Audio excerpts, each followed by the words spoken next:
Voilà. Donc, sachez que servir Dieu de manière sacrificielle ou bien en allant au-delà de ses limites, servir Dieu en allant au-delà de ses limites est ce qu'on appelle servir Dieu sacrificiellement. Amen. Vous savez que notre Dieu est un esprit. Alors, il ne prend plaisir qu'au sacrifice. Donc, quand l'œuvre de Dieu est faite avec des sacrifices, c'est alors que cela a de l'effet. Donc, comprenez que servir Dieu de manière sacrificielle est ce qui porte beaucoup de fruits sur la terre. Servir Dieu de manière quoi? Sacrificielle est ce qui porte du fruit sur la terre. Mais pourquoi? Pourquoi? À cause de l'opposition. Parce qu'il y a de l'opposition. Alors, si tu ne vas pas, si tu n'es pas décidé d'aller au-delà des limites, tu ne peux pas réussir avec le Seigneur. Vous entendez? Pourquoi est-ce que c'est servir Dieu de manière sacrificielle qui porte du fruit? Parce qu'il y a de l'opposition. Alléluia. Donc, Romains le chapitre 12, verset 1, je vous exhorte donc, frères, par les compassions de Dieu, à offrir vos corps comme des sacrifices vivants. Vous voyez? Offrir ton corps comme un sacrifice vivant, saint et agréable à Dieu. Ce qui sera de votre part un culte raisonnable. Offrir son corps comme un sacrifice vivant. C'est-à-dire aller au-delà des habitudes. Tu as l'habitude de dormir de 21h par exemple jusqu'à 6h, sans même jusqu'à 5h ou 6h, sans même te réveiller au milieu de la nuit. Mais tu es obligé de changer tout ça parce que tu dois maintenant gagner des âmes. Quelqu'un entend ce que je suis en train de dire? Tu dois changer tout ça. D'habitude, tu as l'habitude de manger beaucoup le soir avant de dormir. Tu dois changer tout ça parce que celui qui est trop rassasié, par exemple, ne prie pas la nuit. Vous connaissez ces petites choses-là. On a l'habitude de vous dire ça ici. Si vous voulez vraiment intercéder la nuit, vous n'avez pas besoin d'être rassasié. Est-ce que vous comprenez? C'est ce qu'on appelle offrir son corps. Pourquoi tu fais ça? Est-ce parce que tu veux dépérir? Non. Mais tu veux prier pour l'avancement de l'œuvre. C'est ce qu'on appelle donner son corps comme un sacrifice vivant. C'est un choix qu'on fait. Il faut aimer l'Éternel au-delà de toi-même. Gloire à Dieu. Jésus dit que celui qui aime sa vie ne peut pas être son disciple. Celui qui aime son papa plus que lui ne peut pas être son disciple. Celui qui aime sa femme plus que lui ne peut pas être son disciple. Celui qui aime son enfant plus que lui ne peut pas être son disciple. Vous comprenez? Donc, il faut être capable de faire des choses, des concessions, changer tes habitudes, changer tes manières, changer ta gestion, changer tout ça pour l'Éternel, pour l'Éternel, pour l'Éternel. Quand on dit pour l'Éternel, c'est pour l'œuvre de l'Éternel sur la terre. Donc, le fait de décider de ne pas, par exemple, manger les soirs ou de goûter juste quelque chose pour avoir un peu de force pour prier, c'est une bonne chose. Pas parce qu'il n'y a pas de nourriture, mais tu veux avoir la force pour prier. Tu veux avoir la motivation pour prier. Amen. Maintenant, si tu es dans un certain état et que ça ne te permet pas de prier, ce qu'on fait pour être capable de prier, il faut le faire. Amen. Il faut le faire. Parce que l'essentiel, c'est de pouvoir, qu'on entende ta voix. Pour que cette âme que tu es en train de visiter là, puisse demeurer. Pour que cette âme qui est en train de t'échapper là, puisse demeurer. Quelqu'un entend ce que je suis en train de dire? Que cette âme que tu es en train d'évangéliser là, puisse être gagnée. Amen. Jésus dit dans Jean le chapitre 15, verset 8, il dit si vous portez beaucoup de fruits, il n'a pas dit si vous portez du fruit. Il dit si vous portez beaucoup de fruits, c'est ainsi que mon Père sera glorifié. Donc, ce n'est pas seulement de porter du fruit, mais beaucoup de fruits. Si vous portez beaucoup de fruits, c'est alors que mon Père sera glorifié et que vous serez mes disciples. Donc, on ne peut satisfaire Dieu que quand il y a beaucoup de fruits. Mais tu ne peux pas porter beaucoup de fruits sans servir Dieu de manière sacrificielle. Alléluia. Donc, sachez que quand on parle d'aller au-delà de ses limites, les limites sont souvent quoi? Les limites sont souvent la peur. On a peur de se faire moquer, l'opposition des gens, les persécutions, on a peur de tout ça. Souvent même l'ennemi même ment aux gens que tu vas tomber malade. Si tu tiens à toi-même, tu ne peux pas servir Dieu. Tu dis aussi, je ne dors pas bien, est-ce que je serai en bonne santé? Non, c'est faux tout ça. Il faut vivre pour ton rêve, il faut vivre pour ton idéal, il faut vivre pour un but. C'est le but qui donne la raison de vivre. C'est la poursuite du but qui donne la raison de vivre. poursuivre le but du Seigneur, c'est ça qui donne la raison de vivre. On a été trompé pour croire que non, c'est en mangeant bien qu'on est en bonne santé, c'est en dormant bien qu'on est en bonne santé. Tout ça, c'est faux. Ce qui satisfait l'homme, c'est quand il poursuit les buts de Dieu. C'est les buts de Dieu qui donnent la santé. C'est la poursuite des buts de Dieu qui donne l'aisance. C'est la poursuite des buts de Dieu qui donne l'élévation. En fonction du but de Dieu que tu poursuis, le retour, là, c'est ça qui fait ta vie. Sinon, ce n'est pas tout le reste, là. C'est des mensonges. Amen. Lorsque tu es en train de bien faire le travail de Dieu, il faut bien remarquer, l'aisance va venir simplement comme ça. Tu n'as pas besoin de tapage de gauche à droite. L'aisance va venir. Si tu ne veux pas sortir. C'est là que tu vas savoir que Dieu est vivant. Quelqu'un entend ce que je suis en train de dire? Dieu est vivant. Fais le travail de manière méticuleuse. Fais le travail comme il se doit. Tu n'as pas besoin de mendier, tu n'as pas besoin d'appeler un parent pour dire que ça chauffe. Il faut le faire. Parce que Dieu a des buts et il ne peut pas atteindre ces buts-là sans toi. C'est pourquoi il a voulu avoir des fils. La nécessité de vouloir avoir un fils, c'est parce que tu veux que ton travail avance en dehors de toi-même. C'est à ça que le fils sert. Sinon, le fils, ce n'est pas une décoration. C'est dans le monde qu'on fait des enfants comme ça. Donc, ce qui fait que souvent, quand les gens deviennent enfants spirituels, ils se disent qu'ils sont là juste pour un décor. Ce n'est pas le décor. Vous êtes bénis. Maintenant, l'amour que tu peux donner à Dieu, il dit qu'il faut respecter ses commandements. C'est pas ça? Dieu a tout fait pour nous parce qu'il nous aime. Maintenant, il attend quelque chose. Maintenant, si tu ne lui donnes pas ça, tu le frustres. Est-ce que vous entendez? Tu le frustres. Tu le frustres. Vous êtes bénis. Donc, beaucoup de fruits. Dis avec moi, beaucoup de fruits. Amen. Donc, Jésus nous avait déjà, il a dit dans Luc 14, verset 26. Luc 14, verset 26.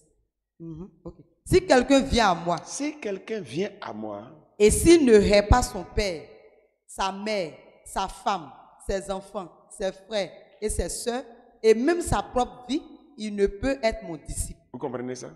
Donc, il nous appelle au sacrifice. Et ce qu'il dit, ici, ce n'est pas dans le sens de haïr. Il veut dire seulement que quelqu'un ne privilégie pas. Que quelqu'un ne place pas avant, c'est-à-dire dans son amour, là, qu'il ne place pas avant lui son père, ou sa mère, ou sa femme. Lui d'abord, c'est-à-dire son œuvre. Parce que lorsque vous tenez à autre chose, vous ne pouvez pas vous donner à fond pour Dieu. Si vous tenez à votre santé, par exemple, vous ne pouvez pas vous donner à fond pour Dieu. Amen. Donc, tant que si vous tenez, par exemple, à quelque chose, la chose là va prendre votre temps. Donc, comprenez que si on veut vraiment porter du fruit, on est obligé de servir Dieu de manière sacrificielle. Alléluia. Amen. Et regardez par exemple que les apôtres, l'apôtre Pierre, dans Actes chapitre 4, le verset 18, lorsqu'il s'est placé devant les gens, c'était des risques que les gens prenaient, nos pères. Souvent quand je pense à nos pères, les apôtres, je dis, mais écoutez, ils ont été forts. C'est au milieu de la menace qu'eux, ils servaient Dieu. Hein? Actes chapitre 4, verset 18 à 21. Et les ayant appelés, il leur défendit absolument de parler et d'enseigner au nom de Jésus. Pierre et Jean leur répondirent, jugez s'il est juste devant Dieu de vous obéir plutôt qu'à Dieu, car nous ne pouvons pas ne pas parler de ce que nous avons vu et entendu. Le verset 21. Il leur fit de nouvelles menaces et les relâchèrent, ne sachant comment les punir à cause du peuple, parce que tous glorifiaient Dieu de ce qui était arrivé. Alléluia. On les menace, mais ils continuent. Ils sont allés au-delà de la peur. Quelqu'un entend ce que je suis en train de dire? Donc, il faut que nous puissions travailler dans ces 3 mois-là de manière particulière. Alors que nous, il n'y a pas de menace. Amen. Il n'y a pas de menace. Peut-être que chez toi à la maison, peut-être ton papa te menace que tu évangélises un peu trop. Oui, mais il faut supporter la menace. Il est mieux d'obéir à Dieu. Est-ce qu'il est mieux, est-ce qu'il est préférable d'obéir à l'homme qu'à Dieu? Il faut faire. Ton papa dit non, on ne peut pas évangéliser. Non. Il est allé au-delà de son autorité de père. Un père n'a pas le droit de te dire de ne pas évangéliser. Il est allé au-delà de son autorité de père. Quelqu'un entend ce que je suis en train de dire? Celui qui l'a rendu père, c'est l'Éternel. Et c'est l'Éternel qui dit, va évangéliser. Et tu dis, non, je voulais obéir à mon père. Non. Avec tout le respect, c'est comme ça. Ils ont parlé de manière respectueuse. Avec tout le ah papa, j'ai compris. Mais tu t'en vas évangéliser. Mais je ne t'ai pas dit, ah non papa, excuse-moi. Et puis, tu t'en vas évangéliser encore. On ne sait plus comment on va te punir. Les gens là ne savaient plus comment il allait le punir. Il t'a attrapé, il t'a dit, ah moi aussi c'est comme ça, là, la rentrée là, c'est ça, papa, pardon. Et puis, tu te caches, tu t'en vas évangéliser. Quelqu'un entend? C'est comme ça. C'est l'Éternel qui contrôle le cœur des gens. Tu vois que ton père ne dort plus. Parce qu'il a décidé de ne pas te scolariser. Il ne dort pas. Et il va te scolariser. Ce que tu crains, ne te crains pas. Amen. Parce que c'est pourquoi ce que tu crains, c'est ce qui t'arrive. Puisque ce que tu crains, tu n'as pas peur de toi. Alléluia. Dans ces 3 mois-là, tu dois être capable de travailler à fond. Il faut que quelqu'un se moque de toi. On ne s'est jamais moqué de toi, ce n'est pas normal. Tu dois chercher ça même. Amen. Parce que tu n'as pas encore été persécuté. La Bible dit qu'on sera béni avec des persécutions. Toi, tu n'as jamais été persécuté. Il faut t'inquiéter sur ton service. Gloire à Dieu. Donc, mais comprenez qu'il n'y a rien de plus profitable que le gain des âmes dans le royaume de Dieu. Le fruit que ça porte est énorme. Matthieu, le chapitre 16, verset 26. On dit, que servirait-il à un homme de gagner le monde s'il perdait son âme? Ou que donnerait un homme en échange de son âme? Tu as vu? Donc, il n'y a pas de prix, il n'y a pas d'argent. Si quelqu'un perd son âme, qu'est-ce qu'il peut donner? 10 milliards, ça ne suffit pas. Tu prends l'or du monde et tu t'en vas déposer ça devant Dieu. On dit non. Donc, ça veut dire que gagner des âmes, si tu as gagné une âme, c'est que tu peux recevoir dans le gain d'une âme. C'est-à-dire qu'il est établi là, dans l'église, et c'est à cause de toi. Ce que Dieu peut te donner est énorme. Raison pour laquelle nous devons nous y engager. Tu veux des ouvertures de portes sans prier, sans faire des prières, des longs jeûnes pour dépérir? Gagne les âmes, dépérir pour les âmes. Dépérir pour le gain des âmes au lieu de dépérir pour autre chose. Tu vas voir. Les gens courent de gauche à droite parce qu'en fait, ils ne veulent pas suivre les principes. Il a dit que si tu abandonnes quelque chose pour l'évangile, le temps que tu vas dépenser pour l'évangile, l'argent que tu vas dépenser pour l'évangile, l'énergie que tu vas dépenser pour l'évangile, tout cela te sera donné au centuple. Tu comprends? Mais nous, on dit non, on ne fait pas ça. Mais on va aller tout faire pour avoir des ouvertures de portes en dehors des voies de Dieu. C'est pourquoi il y a souffrance. Aujourd'hui, comment se fait-il que dans la chrétienté, les gens peuvent être en train de chercher d'autres voies? Pourtant, les voies sont écrites. Hein? Mais c'est parce que les gens ont été mal renseignés. Quelqu'un est tombé dans la chrétienté, il n'a pas été établi dans la foi. On lui a dit simplement, tu es arrivé, ok, bonne arrivée, Jésus, Dieu va tout faire pour toi. Mais comment il va faire? Il a écrit comment il va travailler. Amen. Si tu n'es pas préoccupé par le gain des âmes, tu ne vas pas... Amen. Gloire à Dieu. Quelqu'un comprend ce que je suis en train de dire là? Amen. On s'adonne à fond. On décide et on poursuit le but. Et quand il y a des limites, on va au-delà de ces limites. Alléluia. Donc, comprenez ça. Parce qu'il y a des récompenses. Donc, les bénédictions qui reviennent aux gagneurs d'âme sont insondables. Quand vous voyez par exemple Luc chapitre 15 et Jean chapitre 15, verset 16, qu'est-ce que ça dit? Il dit portez du fruit. Il dit c'est moi qui vous ai appelé pour porter du fruit. Votre fruit doit demeurer. Maintenant, après ça, quand vous l'allez demander, Dieu va vous donner. Donc, l'exaucement des prières, c'est pour les gagneurs d'âme. Quelqu'un entend? On dit si tu gagnes, si tu portes du fruit, fruit d'un homme, c'est quoi? Fruit de l'homme, c'est l'homme. Amen. Fruit de l'homme, c'est l'homme. Si tu n'as pas encore gagné des âmes, tu n'as pas encore porté du fruit. Tu portes du fruit. Fruit, là, c'est quoi? Et que ton fruit demeure.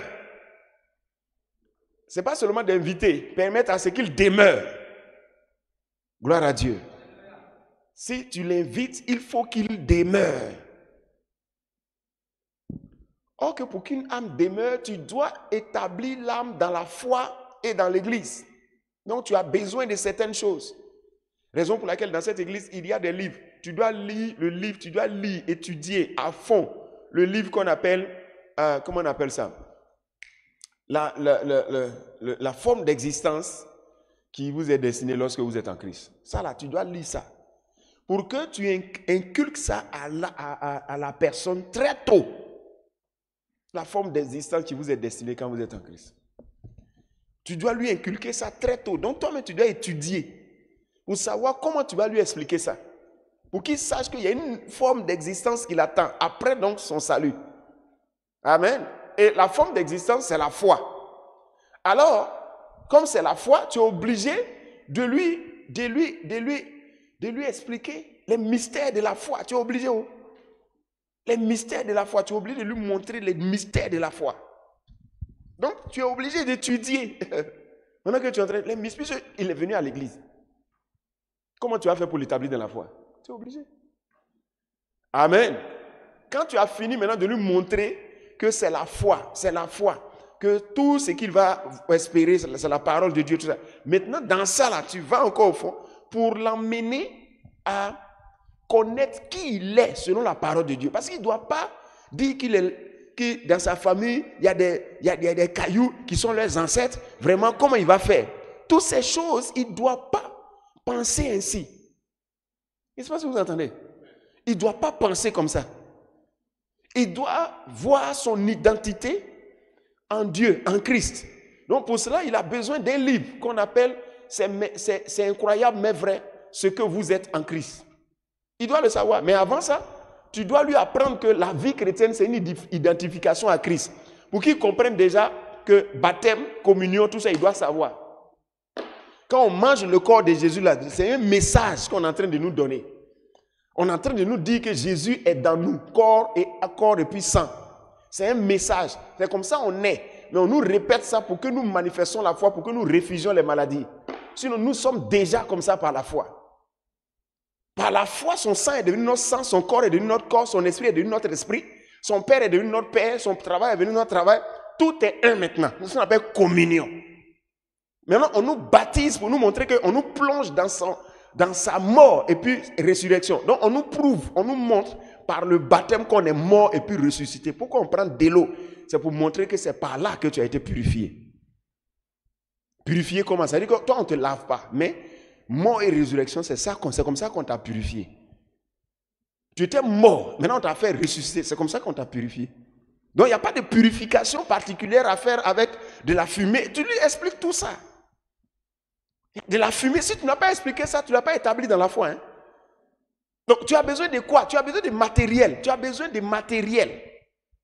Et je ne sais pas si tu entends. Tu ne peux pas réussir sans matériel. Tu ne peux pas réussir sans équipement.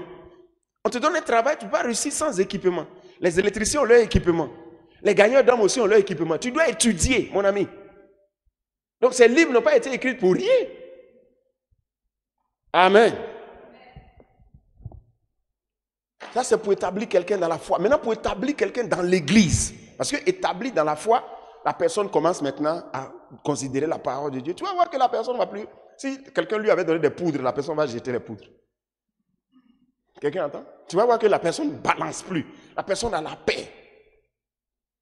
Et tout ce qu'on t'a dit à l'église, tu dois être capable d'aller répéter ça à la personne. Si tu n'es pas capable de répéter, tu vas échouer.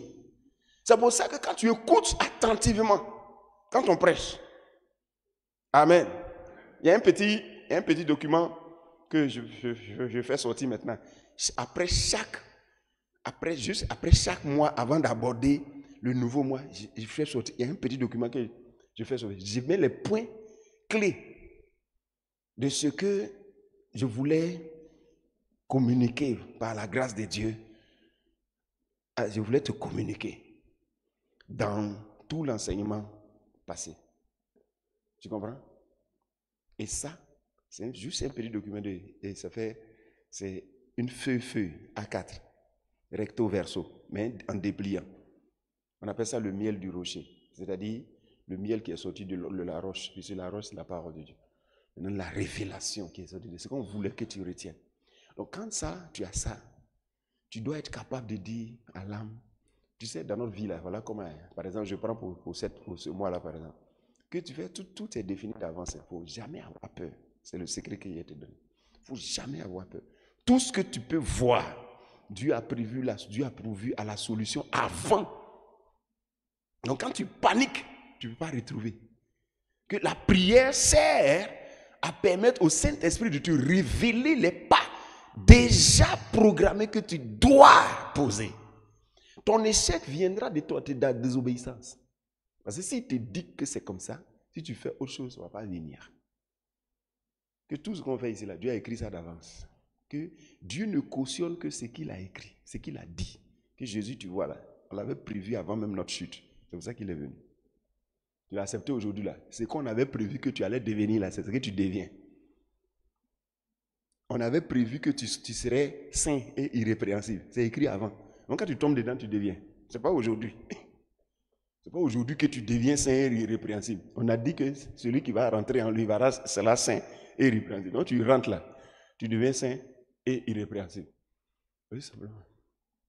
Tu as été sauvé non à cause de ta justice, mais à cause de sa justice. C'est un legs. C'est héritage de justice. Donc tu es juste de la justice de Jésus-Christ. Tu n'es pas juste de ta propre justice. Donc il ne faut jamais croire que c'est ta justice qui te rend juste. C'est ta justice qui fait que tu... Non. Mais seulement, il faut savoir que tu es juste de titre. Maintenant, il faut marcher dans la justice. Parce que tu as été justifié pour marcher comme un juste. Donc, volontairement, marche comme un juste. Amen. Gloire à Dieu. Donc, ces choses-là, par exemple, si tu as ça, c'est avec ça qu'on exhorte énormément. Si tu veux vraiment réussir dans la vie, moi, je te donne comment on réussit dans la vie. Quelqu'un entend? Parce que réussir dans la vie, c'est avoir réussi à faire le service du Seigneur. Amen. Tu es un sacrificateur, on ne t'apprécie pas dans autre chose. Amen. Si tu es un instituteur et que tu es un bon vendeur de Yahoo, et puis tu es un instituteur, tu n'es pas capable d'envoyer un enfant de CPE au CP2, tu n'es pas un bon instituteur. Mais dans vendre de Yahoo, on t'apprécie. Es-tu un vendeur de Yahoo ou un instituteur? C'est tellement... Donc, si tu es un sacrificateur, la Bible dit, je ferai de vous un royaume et des sacrificateurs. Maintenant, si tu es sacrificateur, c'est dans quoi tu dois réussir? Dans les œuvres de l'Éternel. Tu n'as pas réussi dans l'œuvre de l'Éternel, mais on parle de toi en ville comme quelqu'un qui a réussi. Même on te récompense. Et tu es fier. C'est une honte. Tu as gagné combien d'âmes? Amen. Tu as gagné combien d'âmes? Tu as envoyé combien d'âmes? Tu as fait avancer l'église en comment? Amen. Pensez à tout ça. Oh. Gloire à Dieu. Dieu donne du succès. Le succès qui vient de Dieu est le résultat de ce que tu as fait pour lui. Donc il te pousse. Il y a des résultats qui ne viennent pas de Dieu. Amen. Il y a des résultats de Dieu. Tu frustres Dieu à tous les niveaux. Et puis on dit que tu es premier de classe. Ce résultat vient de qui? Ça ne vient pas de Dieu. Tu frustres Dieu à tous les niveaux. Tu fais tout. Tu es malhonnête, tu es ceci, tu es cela. Tu frustres Dieu à tous les niveaux. Tu es dans le péché, tout ça. Et puis on dit que, vraiment, tu es devenu maintenant un héros national. Ah bon? Non. Non, ce que tu vois là, ta honte vient devant. Quelqu'un entend? Gloire à Dieu. Donc comprenez que quand en servant Dieu, voilà comment on peut servir. Hein. Donc l'avantage du gagneur d'âme, c'est que sa prière est exaucée. Sa prière est quoi?